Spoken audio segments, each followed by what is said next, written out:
¿Por qué los millennials son socialistas? Porque estoy convencida que no tienen idea de lo que es comunismo ni tampoco socialismo.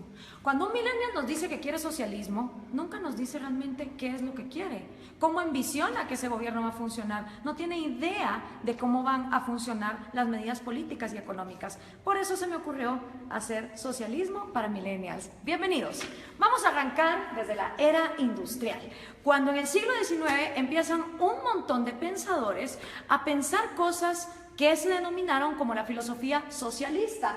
Entre ellos estaba Giuseppe Mazzini. No digas tú, di nosotros. Esta visión de que renunciar al yo era lo mejor que le podía pasar a la sociedad. También Pierre-Joseph Proudhon, que dijo, la propiedad es robo. Estos dos contemporáneos inspiraron a Carlos Marx y a Federico Engels. Carlos Marx y Federico Engels se conocieron en 1843, 5 años antes de que escribieran el Manifiesto Comunista. Carlos Marx, hijo de padres judíos que dejaron la religión judía y se convirtieron al protestantismo, fue expulsado de Alemania, de Francia, de Bélgica, hasta que finalmente se va a Inglaterra, y en Manchester, junto con Federico Engels, un burgués, un hijo de industriales, ellos dos pues hacen el Manifiesto Comunista y describen el capital. Cosas interesantes, Carlos Marx trabajó muy poco en su vida y a la edad que yo tengo, 31 años, se retiró para ser un mantenido de Federico Engels por el resto de sus días. Vivió en Soho, Inglaterra, todo ese tiempo, y después de los 31 años nunca más volvió a trabajar. Estos dos personajes creyeron que habían descubierto el agua azucarada y que la época que estaban viviendo era una época única en la humanidad. Dicho en las palabras del mismo Carlos Marx, de este libro, The Politics Book, comunismo es el enredo de la historia resuelto. Para ellos el comunismo venía a resolver todas las luchas históricas. Según Marx y Engels, después de ellos la historia no volvería a ser la misma. Pero pensemos un poco en cuál era el mundo industrial en el que se movían Carlos Marx y Federico Engels. Para empezar, la filosofía que estos dos señores hicieron estaba inspirada para Alemania e Inglaterra, países industriales que tenían una gran industria que estaba cada vez más creciendo, no para países agrícolas. Y resulta que ni Inglaterra ni Alemania pusieron jamás en práctica las teorías de Marx ni de Engels tampoco. Quienes las pusieron en práctica fueron países agricultores que no contaban con las particularidades que Carlos Marx decía deberían de ser lo primero que debería haber, que es capital, manufactura e industria. En los países que más adelante vamos a ver, nos vamos a dar cuenta que no se puso en práctica. Además de esto, pensemos un poco en el mundo de estos dos señores.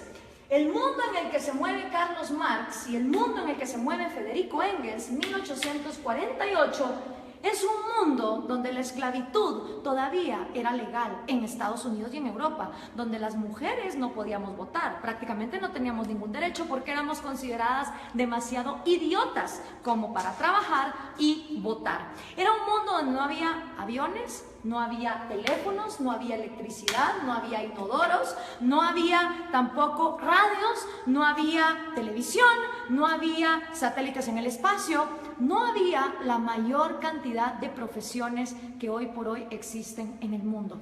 Era otro mundo. Era una época donde estos dos hombres tuvieron la arrogancia de decir, de aquí para adelante la historia ya nunca va a cambiar. Ellos no tomaron en cuenta los avances tecnológicos, pensaron que la industria y esa época de los miserables iba a quedarse ahí para siempre. ¿Y en qué se basa esta crítica que estamos haciendo de el comunismo? Pues se basa en la crítica al proyecto de Gotha, escrito por Carlos Marx, El Capital, también escrito por Carlos Marx en 3 tomos, que por cierto el segundo tomo se imprimió luego de que Marx haya muerto, él ni siquiera lo había publicado, y por supuesto el Manifiesto Comunista. Vamos a ver entonces, el Manifiesto Comunista se basa en 2 fases. Esta es la primera fase, que tiene 10 puntos. Ustedes vayan viendo si estos 10 puntos son lo que los millennials defienden cuando dicen que son socialistas. Vamos a ver, millennials, vamos a ponerlos a prueba.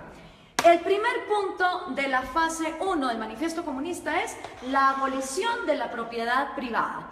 Expropiaciones, que son todavía cosa de todos los días en América Latina, no son ajenas a ninguno de ustedes.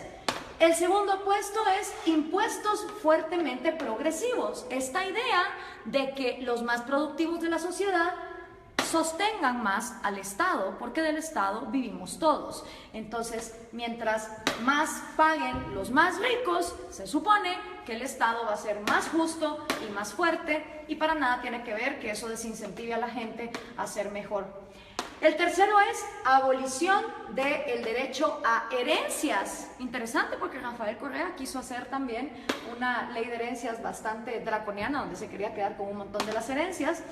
El cuarto es confiscar la propiedad a emigrantes. Interesante que lo primero que hacen los regímenes socialistas y comunistas es no dejar que venga inversión extranjera, porque supuestamente en el himno socialista todos los obreros se van a agarrar de las manos, pero para lo que se trata de comercio todos somos enemigos.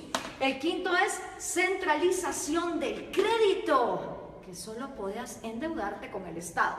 La sexta es centralización de los medios de comunicación y transporte. ¿Les suena familiar? Prácticamente en toda América Latina, los regímenes del socialismo del siglo XXI han acaparado los medios. Expansión de empresas estatales. El Estado lo puede hacer todo mejor, porque el Estado es más inteligente que todos los individuos en sociedad. Distribución igualitaria del trabajo, que trabajen igual los más capaces que los menos capaces, los más talentosos que los menos talentosos. Combinar agricultura con industrias manufactureras. Y por último, educación gratis, y esto va a escandalizar un montón a los progres. Carlos Marx estaba a favor del trabajo infantil. Sí, señoras y señores, para Carlos Marx la educación debía ser gratis. Mentira, nada es gratis, todo lo paga alguien, pero como el Estado lo iba a expropiar todo, la educación entonces sería gratuita para que fuera combinada con producción industrial, es decir, que los niños desde que están estudiando trabajaran. Así que memorícense bien esta fase 1, porque esta fase 1 es la que han implementado todos los países que han tratado de llevar a cabo la agenda marxista. ¿Les suenan familiares estos 10 pasos? Siguen vivos, a pesar de que el mundo de Carlos Marx era un mundo en 1848, estos 10 pasos se siguen dando en América Latina. Esta fase 1 para Carlos Marx es la fase socialista. Cuando se completen estos 10 pasos es cuando entonces uno está viviendo en socialismo, pero aún no se ha llegado al comunismo. Por eso le pregunto a los millennials, cuando ustedes se dicen socialistas, ¿se refieren a estos 10 pasos, millennials? ¿O a cuántos? ¿A 6? ¿A 4? ¿A 2? ¿A cuántos de estos pasos es a los que ustedes se refieren cuando se llaman socialistas? Porque esto es la primera fase basada en el socialismo. Vamos a ver entonces, cuando ya se completa esta primera fase, ¿qué pasa en la segunda fase? Entonces viene ya la fase 2, donde viene la nueva sociedad y el nuevo hombre. Según Carlos Marx, cuando estos 10 pasos se completan, automáticamente va a surgir un nuevo hombre, un hombre iluminado, un hombre que ya no va a pensar en sí mismo, que todo se lo va a deber a su sociedad. En este nuevo mundo, que es la fase 2, la que Marx llama comunismo, ¿sí? Esta ya es la fase del comunismo. Con el nuevo hombre ya no existen dos cosas. No existe el Estado, es decir, se abolió el gobierno, ni tampoco existe el dinero, ni tampoco existe la propiedad privada. Estas tres cosas son las que dejan de existir en la fase 2, que es la fase del comunismo, con un nuevo hombre, un hombre iluminado, un hombre que ya no piensa en sí mismo. Marx nunca dijo cómo en el cerebrito de este hombre iban a dejar de existir sueños propios, necesidades propias, anhelos, talentos. Él nunca lo explicó. Para él, de manera mágica, después de que la fase 1 fuera completada, se pasaba automáticamente a la fase 2, donde este hombre nuevo iba a trabajar a la par de hombres más mediocres y menos talentosos, pero siempre recibiendo lo mismo. ¿Y cómo iba a funcionar la distribución de productos. Bueno, pues iba a haber un gran almacén y en este almacén la comunidad, ya sin Estado, ya sin gobierno, ya sin dinero, te iba a proveer a ti de todos los productos y servicios que tú ibas a necesitar. Entonces todas las personas, no importa sus talentos, iban a llegar a intercambiar. Si por ejemplo producían yesos, pues un yeso por 1 kilo de arroz. Y decía Marx que suponiendo que este hombre, en lugar de producir un yeso, hubiera producido 3 y este solo hubiera producido 2, en esta segunda fase, este hombre que produjo 3 yesos, no le iba a importar recibir también 1 libra de arroz para compararse con este.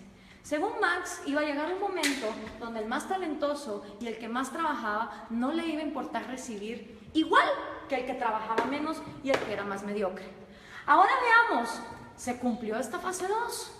¿O qué es lo que ha pasado en la historia de la humanidad con la gente que ha llevado a cabo la agenda marxista? Bueno, pues los primeros que trataron de llevar a cabo la agenda marxista fueron Trotsky, Stalin y Lenin. 70 años después del manifiesto comunista, ellos son los primeros en poner en práctica la teoría marxista, cuando en 1918 deciden cortarle la cabeza a los sanguinarios explotadores, y de verdad que lo eran, de la dinastía Romanov, que era la monarquía que imperaba en Rusia. 2 errores. Primero, Marx escribe una teoría para Inglaterra y Alemania, que su problema no era, digamos, el de una monarquía que incentivara la agricultura, sino que eran países industriales. Rusia era feudal, bastante feudal. Estas 3 personas entonces ponen los primeros 10 pasos de Carlos Marx en marcha y llegaron a la fase 2, llegaron a este gran almacén. Realmente no. Ni se abolió la propiedad privada, ni se abolió el dinero, y el Estado, en lugar de aniquilarse, se fue volviendo más y más grande hasta volverse totalitario. ¿Y entonces qué pasó?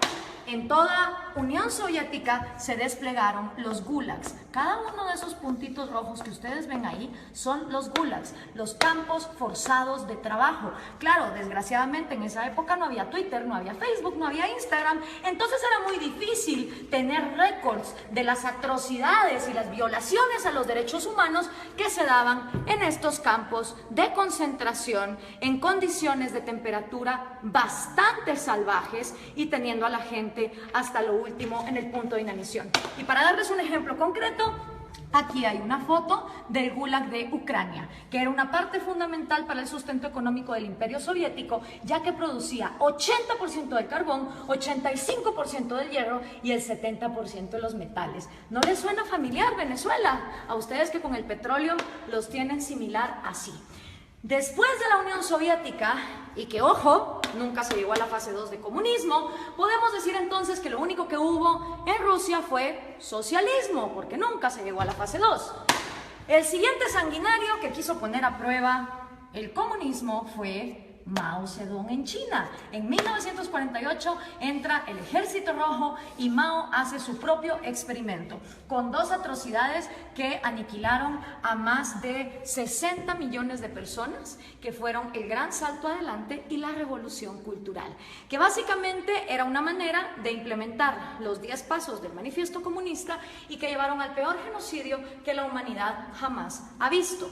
Y por supuesto, esta idea se trae a casa, y los primeros en traer la casa en su propia versión de Trotsky, Stalin y Lenin son el Che Guevara, Fidel Castro y Camilo Cienfuegos. Cosa interesante, Camilo Cienfuegos y Trotsky, siendo los intelectuales más moderados de este movimiento, fueron asesinados, este por Stalin y Camilo por Fidel Castro. Hasta en eso se parecen estos modelos, donde tenemos sanguinarios que traicionan a sus propios amigos cuando no se vuelven tan pues crueles y dictadores como ellos. Ahora veamos la línea. Entra Fidel Castro a Cuba y obviamente Fidel Castro sigue influyendo en la región. Aquí lo tenemos con Evo Morales y con Hugo Chávez, que traen el refrito, el socialismo del siglo XXI. La misma idea, los mismos 10 pasos, la misma utopía, llegar al gran almacén donde hasta el talentoso iba a renunciar por el mediocre. Y esto se sigue pasando. Aquí está Hugo Chávez con Kirchner, Néstor Kirchner y con Lula da Silva. Y por supuesto sus nuevos reciclados, Dilma Rousseff, que acaba de ser destituida, Mujica, Cristina Kirchner con Hugo Chávez. Si podemos ver, la línea es directa. Las ideas son las mismas. Es la misma receta y el resultado es el mismo. Entonces, ¿por qué los millennials insisten en ser socialistas? No me cabe la menor duda que es porque no conocen su historia, no tienen idea de lo que significa el socialismo, ni tampoco tienen idea de que el comunismo llega hasta una fase 2 que nunca antes se ha dado. Veamos algunos resultados por acá. Tenemos la cantidad de muertos que el comunismo ha producido. En la Unión Soviética 20 millones, en China 65 millones, en Vietnam 1 millón. En Corea del Norte se calcula, porque obviamente no se sabe, 2 millones, en Camboya otros 2, en Europa del Este 1 millón, en Latinoamérica 150.000, en África 1.7, en Afganistán 1.5 para llegar a 94.3 millones, según los datos estadísticos de los mismos gobiernos. ¿Y quiénes han intentado el proyecto comunista? Nada más y nada menos que la mitad del territorio del mundo. Entre los países que han intentado el proyecto comunista están la Unión Soviética, Ucrania, Bielorrusia, Azerbaiyán, Georgia, Turkmenistán, Uzbekistán, Armenia, Kazajistán, Kirguistán, Letonia, Lituania, Moldovia, Estonia, China, Vietnam, Laos, Alemania Oriental, obviamente. Está también Hungría, Checoslovaquia, Rumania, Yugoslavia, Albania, Bulgaria, Corea del Norte, Cuba, Camboya, Etiopía, Angola, Mozambique, Nicaragua, Afganistán y por supuesto Venezuela, si tomamos en cuenta lo que se ha llevado a cabo. ¿Cuáles son tus probabilidades de toparte con el comunismo? Son increíbles. Imagínate que vos podés tener antepasados de Hungría o antepasados de Cuba y vivir en Guatemala y te vas a haber topado con el comunismo. Las probabilidades de que un ser humano se haya topado con el comunismo, una historia comunista, son de 1 en 2. Porque como les explicaba, de todo el mundo, la mitad del territorio de la humanidad ha intentado este experimento. Y el resultado no ha sido esa fase 2, no ha sido esa panacea de ese hombre iluminado, ese hombre que deja de pensar en sí mismo para solo pensar en los demás. El resultado ha sido lo que George Orwell nos describió hace tanto tiempo en La rebelión en la granja. Los humanos en el poder se vuelven los cerdos y para los cerdos hay todo. Mientras que para el resto de animales no hay nada. En lugar de llegar a la fase 2, se llega a un lugar donde la burguesía son los nuevos. Ya sean los Stalin, ya sean los Mao, ya sean los Castro, ya sean los Morales o los Chávez. Solo ellos se vuelven la burguesía, solo ellos se vuelven la élite a costa de que todos los demás estén bien jodidos. Pero, ¿dónde se ha vivido comunismo? ¿Dónde ha habido igualdad? Pues miren, un lugar en el planeta donde hubo igualdad de miseria fue en los campos de concentración de Alemania. Porque ahí, como ustedes se pueden dar cuenta, todos eran iguales, iguales de miserables. Obviamente ahí no había propiedad privada, no había dinero, era la panacea. Y Viktor Frankl, que no se lo contaron, él lo vivió, él estuvo en un campo de concentración, uno de los psicólogos más reconocidos del siglo XX, hizo un llamado muy interesante.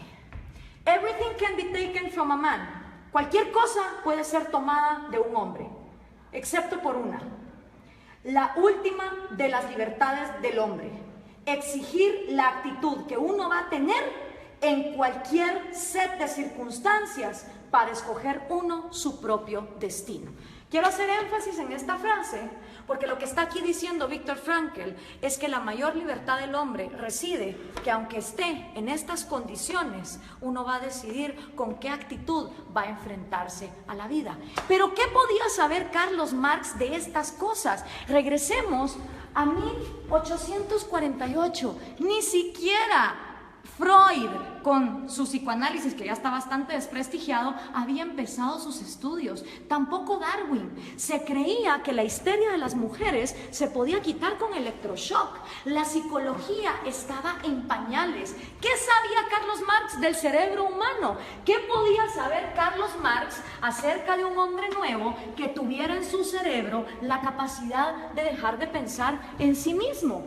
Hablemos entonces de sus predicciones, que fueron completamente nefastas. La primera predicción de Marx: va a haber más países comunistas que no comunistas. No se cumplió. Hoy hay más países excomunistas que actualmente comunistas. La segunda predicción de Marx: la máquina va a acabar con el proletario y el proletario va a vivir en la miseria. Tampoco se cumplió. Hoy por hoy, en el siglo XXI, existen muchas más profesiones y muchos más puestos de trabajo, tomando en cuenta que las mujeres ya podemos votar y ya podemos trabajar, que las que existían en su época, con lo cual su segunda predicción tampoco se cumplió. Hoy por hoy, de cada 7 personas vivas, 6 ya no viven con $1 al día, como era en la época de Marx, donde había mayor pobreza igualitaria. Y otra también de las predicciones de Marx es que el comunismo, en donde fuera implementado, iba a pasar a la fase 2. Y esa tampoco se cumplió. Ninguno de los experimentos comunistas han llegado jamás a la fase 2. Nunca abolen ni la propiedad privada para los gobernantes, obviamente para todos los demás sí. Nunca se abole tampoco el dinero, ni mucho menos la propiedad privada. Pero aparte de Viktor Frankl, que escribió ese excelente libro de El hombre en busca del sentido, hoy por hoy tenemos excelentes referentes de la psicología evolutiva y la neurociencia que nos pueden explicar cómo de hecho nuestro cerebro no está diseñado para el comunismo.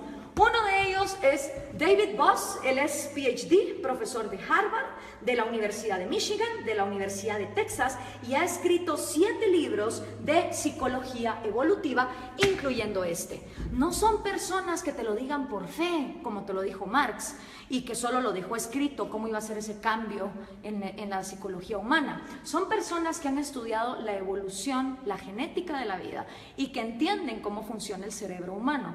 Y una de las frases de David Boss es: no existe un agente autónomo con intereses llamado sociedad. Esto es una imposibilidad lógica. Sociedad como tal no piensa, no come, no llora, no tiene intereses. La sociedad no es más que el cúmulo de cada individuo. Y somos los individuos y nuestros derechos fundamentales los que realmente existimos en la realidad. Una sociedad de individuos pensantes, libres, funcionales, es una sociedad que avanza. Una sociedad donde todos los individuos se igualan hasta la miseria sin libertad, es una sociedad que no avanza hacia ningún lado. La sociedad como ente no se mueve. Los que se mueven son individuos. Y si algo le interesa a una sociedad que funciona como una célula, es que cada una de sus partes tenga vida, tenga propiedad privada y tenga libertad, como sus 3 derechos fundamentales. Pero si eso no fuera poco, Steven Pinker, que también es un PhD, él se ha ganado el premio de la Academia Nacional de Ciencias a la mejor investigación en Inglaterra en 1993. También se ha ganado el premio de la Sociedad Cognitiva de la Neurociencia en el 2010 y ha sido 2 veces finalista del premio Pulitzer. Escribió el libro ¿Cómo funciona nuestra mente? Y una de las frases de Steven Pinker es: el mejor argumento contra el totalitarismo es reconocer una naturaleza humana universal, que todos los seres humanos tenemos un deseo innato por la vida, la libertad y la búsqueda de la felicidad. ¿Qué quiere decir esta frase? Que todas las personas, nazcamos donde nazcamos, en el país en el que nazcamos, en la cultura en que nazcamos, traemos 3 deseos innatos: el amor por nuestra vida, el amor por nuestra libertad y el amor por la propia búsqueda de la felicidad. ¿Qué significa eso? Que ustedes, si quieren buscar su felicidad, emprenden su propia vida como les diera la gana. Ahora, todos estos conocimientos de neurociencia que tienen David Boss o Steven Pinker, obviamente Carlos Marx no lo sabía, porque la psicología y la neurociencia no se habían desarrollado, no habíamos avanzado en la ciencia como para descubrir el ADN, el otro gran error de Marx. Él pensó que en su época ya se había descubierto todo, y no era así.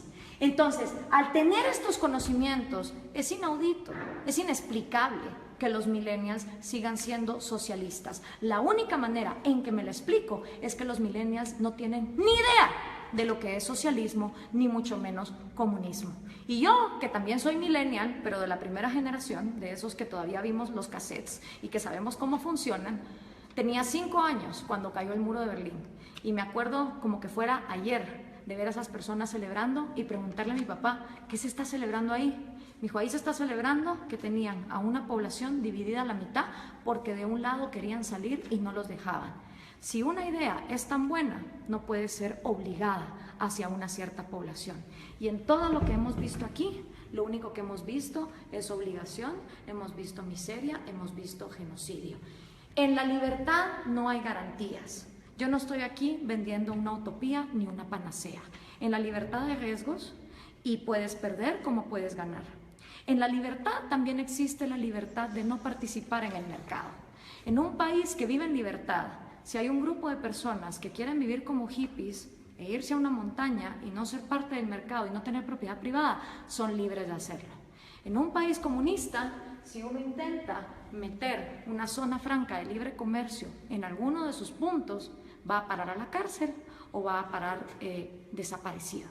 Esa es la diferencia entre vivir en un lugar donde se garantice la libertad y donde no se garantice. Esta utopía basada en el hecho de que el ser humano debe renunciar a su autoestima y a su amor propio para contribuir a su sociedad, es completamente errada por lo que la historia nos ha comprobado. Y lo único que logra son élites de cerdos, tal cual los describió George Orwell, que se quedan con todo a costillas de un pueblo que pierde lo más importante que todo ser humano tiene, que es su libertad. Espero esto les sirva a los millennials para entender qué es el socialismo y qué es el comunismo. Gracias por compartir.